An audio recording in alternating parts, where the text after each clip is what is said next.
بسم الله الرحمن الرحیم. السلام علیکم. امید لرم زبارونو خویندو چې ټول به روج جوړ د صحت به جامه کیایي. نن درته د الله پاک صفاتینم النافع جل جلاله د دې معنا او خواص خایم چې زموږ دپاره پکې ډېرې فایدې او برکتونه دي. نو دا ویډیو تر اخره پورې وګورئ او د نورو دوستانو سره هم د ثواب په نیت مخې ته ضرور شیر کړئ.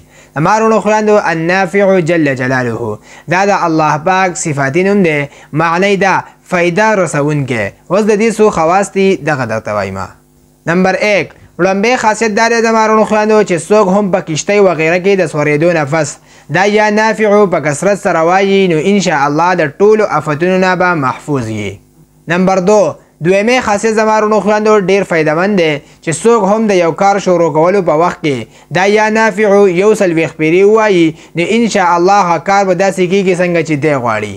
نمبر 3 درېمه خاصیت دا د مارونو خویندو چې څوک هم خپل د ښځې د بیبي سره د کوروالي نه مخکې دا النافع وایي نو انشاء الله نیک اولاد به نصیب شي.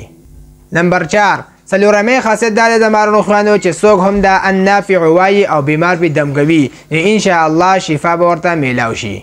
نمبر 5 پنځمه خاصیت دا د مارونو خویندو چې څوک هم د رجب په میاشت کې د دې النافع ورد کوي نو انشاء الله د اسرار الهي نه به خبر شي.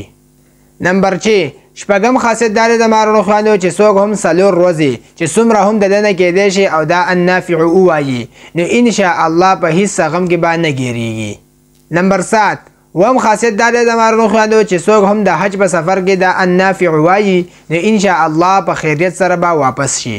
نو دا دوستانو د النافع جل جلاله د دې معنا او خواص امید دی چې تاسو به پوه شوي یئ. موږ په خپل دعاګانو کې ضرور یاد ساتئ. تر د بلې ویډیو پورې راته راکړئ اجازت. جزاک الله.